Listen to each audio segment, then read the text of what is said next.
A very common request we get here at WebStarts has to do with creating databases and then displaying them on your website. A lot of the times people want to add something dynamic to their website and they don't know quite how to describe it, but it really ends up being an independent app. And the biggest difference between a straightforward website and an app is probably the fact that an app is typically database driven. So in this video, I'm going to show you step by step how I use another app called Airtable to create my own dynamic database, which then can be displayed and embedded onto your WebStarts website. Looking at my web page, you can see that I have this table, and in this table I have various information about each one of these baseball players, including a profile pic. So this is my database, and it can be updated using Airtable by logging into my account. So let me go over to Airtable and show you what that looks like.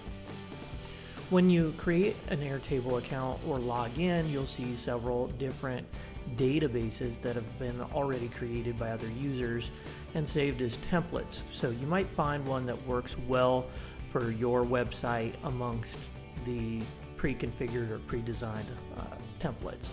But for this example, I'm clicking on this baseball showcase one, and I built this one from scratch.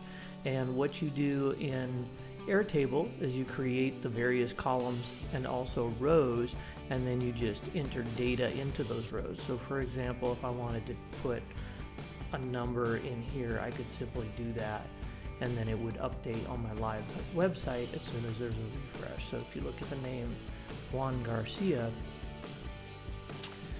moments ago there was nothing for infield velocity, and now it says 90 because that's the number that I punched into the field.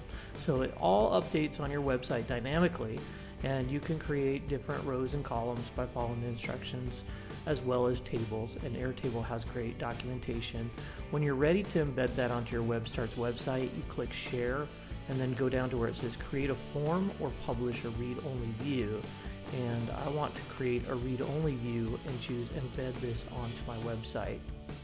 You can embed it on your website in a couple of different ways, but I like to use the card layout just because I think it looks real nice, and you can see it there.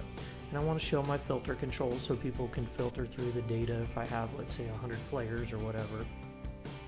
And then I select the code, I copy it to my clipboard. You can do that by right-clicking or holding down Control-C on your Windows computer or Command-C on a Mac.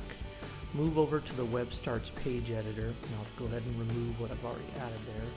Click Insert HTML code, and then you'll paste that HTML code into the field provided by holding down Control-V on Windows or Command-V on Mac, or of course right-clicking and choosing Paste.